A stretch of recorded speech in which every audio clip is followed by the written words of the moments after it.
Good evening and welcome to Tucker Carlson Tonight. It is the most reliable standard in politics. In fact, take these words, put them on a piece of paper, put them on your fridge, and leave them there, because this is the Rosetta Stone to American politics. And here it is.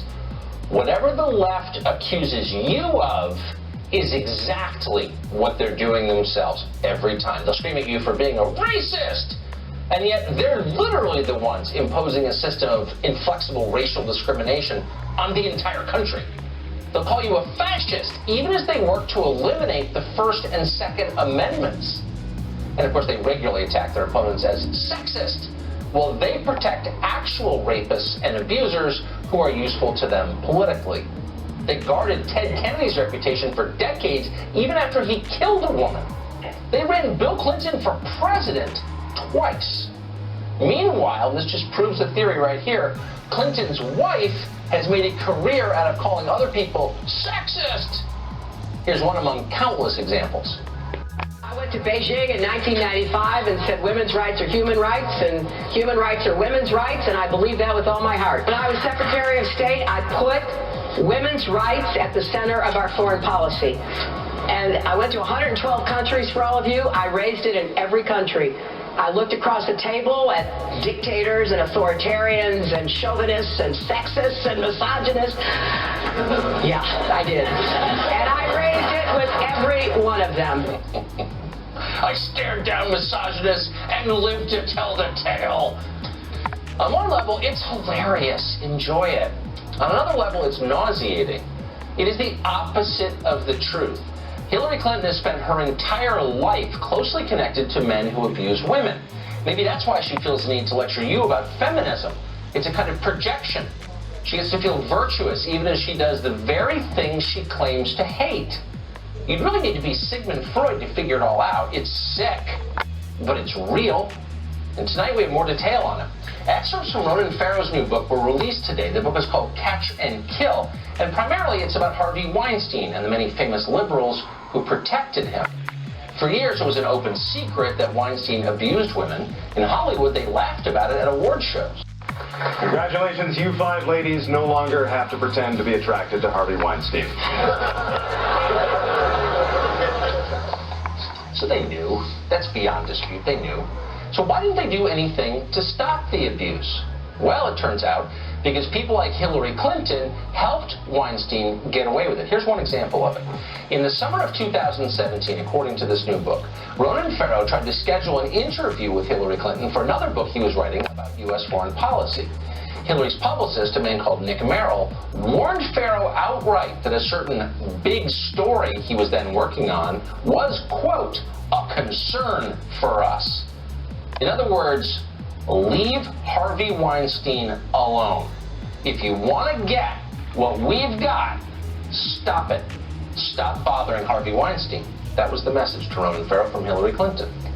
Now, Weinstein had been a longtime fundraiser for the Clinton family. Hillary wanted to protect him, no matter how many women he was hurting, and there were quite a few apparently. Several months later, Weinstein returned Hillary's favor. He sent an email to an NBC executive called Deborah Turnus, and he pitched a docuseries about, you guessed it, Hillary Clinton. Turnus called the idea absolutely stunning. But don't be surprised, NBC News is in the tank for the Democratic Party and also in the tank for Harvey Weinstein. When Farrow began his investigation, he may not have known this. He was still an NBC employee at the time. But he learned it when the company rejected his story on Harvey Weinstein, despite the fact he had it nailed. In the end, Farrow took the piece elsewhere and won a Pulitzer Prize with it. So now we know why NBC passed on what turned out to be the scoop of the decade. According to Farrow's book, Weinstein had dug up allegations against Today Show host Matt Lauer and threatened to expose Lauer if NBC didn't quash the story about him. So to protect their top talent, NBC let Harvey Weinstein get away with abusing women. And they've been lying about it ever since. Today, for example, you may have seen this, NBC has been happy to talk about a brand new allegation against Matt Lauer. In fact, that allegation may be the weakest claim in Farrow's book. It's essentially not credible. It doesn't really make sense if you read it carefully. But for NBC, it doesn't matter. That claim has been a godsend. If they can keep talking about Matt Lauer, maybe no one will notice that NBC News at the very highest levels covered up for Harvey Weinstein. That's their plan. and sadly it may work. Revealing as Pharaoh's book is, and it's a public service, a lot of this was obvious 2 years ago. At that time, our sources told us that NBC News president Noah Oppenheim knew all about Harvey Weinstein's behavior and actively worked to keep it secret. In addition to being the head of NBC News, Oppenheim is a Hollywood screenwriter with deep ties to the movie business and to the Democratic Party establishment. Could it be that Oppenheim had a business relationship with Harvey Weinstein or Weinstein's company? It's not a far-fetched possibility at all. And yet, as of earlier today, Oppenheim and NBC, when asked directly, refused to say. Noah Oppenheim ought to resign immediately, and if he doesn't, he ought to be fired immediately by NBC's parent company, Comcast. News executives are not allowed to tell lies. They're not allowed to participate in cover-ups. They ought to answer straightforward questions straightforwardly. When they don't, you know they're corrupt, and that's exactly what NBC News is. So we tried, but 2 years later, Noah Oppenheim is still the president of NBC. Andy Lack is still the chairman, despite his own documented history of sexual indiscretions with NBC employees. Neither one has ever told the truth about the Harvey Weinstein cover-up. Even today, in a long and bizarre letter to employees that one of those employees just sent us, Andy Lack was still lying about it. Yet remarkably, none of the self-appointed defenders of women you often see wailing on television about Brett Kavanaugh or the Christian right even seem to notice any of this. They clearly don't care about Harvey Weinstein, they don't care about his victims, and they don't care about his enablers at NBC. And that tells you everything about them.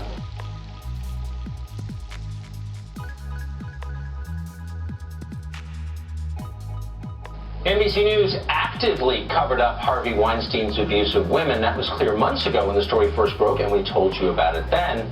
It's even clearer now. The remarkable thing is that NBC is still lying about it, but more elaborately. In a long memo released last night, NBC News chairman Andy Lack spent 11 pages claiming that his network couldn't air Ronan Farrow's investigation of Weinstein, the same piece that later ran in the New Yorker and won a Pulitzer Prize. There wasn't enough evidence, Lack said. There weren't any on-the-record allegations against Harvey Weinstein. Well, that is false, and now we can prove it. On her NBC show this morning, Megyn Kelly bravely pointed out, because she still works there, that there was in fact an on-the-record source against Harvey Weinstein. It was Rose McGowan. And NBC knew this because McGowan's claim was included in a script that made it to the very top of the company, and that included the general counsel of the company. We spoke to a source by phone who read us the pertinent line from that script. Here it is, quote, "In later conversations with NBC News, she, Rose McGowan, specifically named Weinstein." Well, there you have it. That's the story right there. Done cold. Of course, NBC also had videotape shot by police in New York of Harvey Weinstein himself confessing to abuse on camera. So they had the whole thing nailed. And they suppressed it, and it protected Weinstein. Now they're lying about it.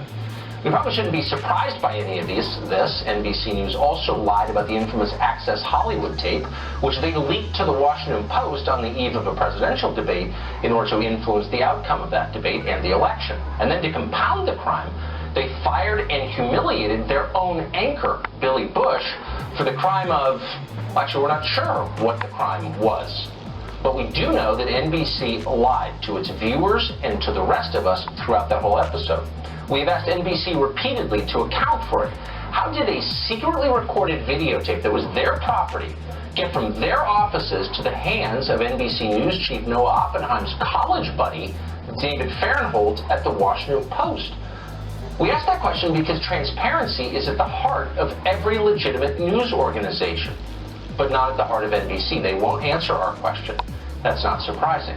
What is surprising, if you think about it for a minute, is why NBC didn't run the Weinstein story in the first place. They knew it was factually true. It was news. It was a story. It met the definition. But they also, more critically, knew that Ronan Farrow might hurt them if they killed the story. And of course, in the end, he did hurt them badly. They knew that might happen, but they killed it anyway. Why did they do that?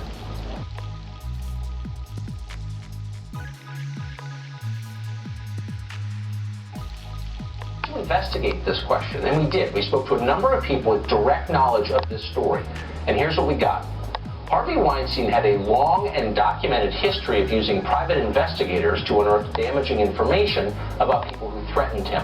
He did that repeatedly to many people. He did it to the New York Times, for example. Did he do that to the leadership of NBC? People close to the story believe that he did. Some within the company believe that Weinstein threatened to reveal damaging information about NBC's then biggest star, Matt Lauer. So we asked NBC about this today. We asked directly. They answered a number of our questions, but notably they ignored our question about Matt Lauer completely. That's interesting. Here's another question. How many people within the hierarchy of NBC knew about all of this? One obvious person to ask is Chuck Todd. He's the network's political director. He's the host of Meet the Press. Todd is a famously connected guy. Information is his currency. How could he not know what was happening inside his own company? NBC gets the biggest scoop of the year and then kills it mysteriously. Of course Chuck Todd knew. What does he think of that? Is squelching first-person accounts of sexual assault by powerful men consistent with Chuck Todd's view of journalism? Is it ethical? Did Chuck Todd ever complain about this inside the building at NBC? Why didn't he quit over it? Or is it better just to shut up and pretend that sexual assault didn't happen in the hopes of keeping the highest-paying job he'll ever have? Maybe that's the answer. We don't know for sure because Chuck Todd didn't respond to our questions when we reached out today. But we'll call again. Soon we'll have occasion to call because the Daily Beast is preparing what sounds like a blockbuster investigation into serious and widespread personal misconduct, both at MSNBC and at NBC News. It sounds shocking, and from what we can tell, it sounds true. We'll check back with Chuck Todd when it comes out, and we'll see what he has.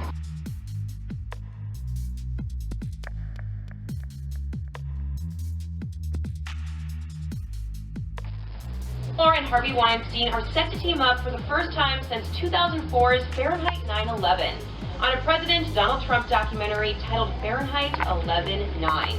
The film, directed by the liberal firebrand, refers to November 9, 2016, the date that Trump became president-elect of the United States.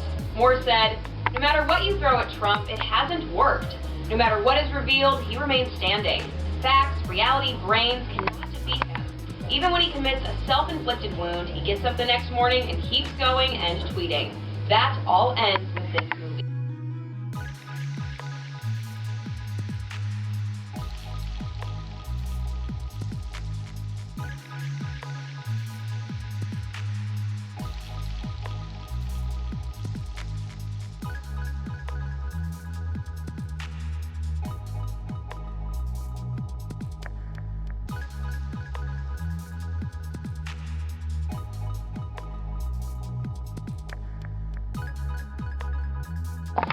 If you hold down the woman while the rapist is raping her, and you didn't rape her, are you a rapist? I mean, let's just really, let's cut the BS and start speaking honestly. If you vote for a man who says what he said today, that the white nationalists were the victims, that he equated George Washington, Thomas Jefferson, Robert E. Lee, and said that the people that are trying to stop the racism, the anti-racism protesters, that they were the violent ones. They were the, you know, it just went so far. I'm telling you, that's a very powerful and comfortable anecdote that you share, and people will think that you're comparing Trump voters to racists. I mean, to rapists. Yeah, and it's uncomfortable, isn't it? That is uncomfortable. Yeah, because enablers of immoral behavior, of criminal behavior, it is absolutely criminal to stand behind the people that killed Heather Heyer, that beat the heads in of people who were trying to, speak their minds in Charlottesville. If you are there, if you participate, even though you're not the actual person doing it, if you help to put Donald Trump in office, you need to think about this before you kneel down and say your prayers tonight. Think about this person that you now have leading this country. And there is redemption in this. You can stop tomorrow morning. You could stop supporting him, and you could say, I can't take anymore, and this was probably a mistake, me voting for him, and you can change. You know, you're going to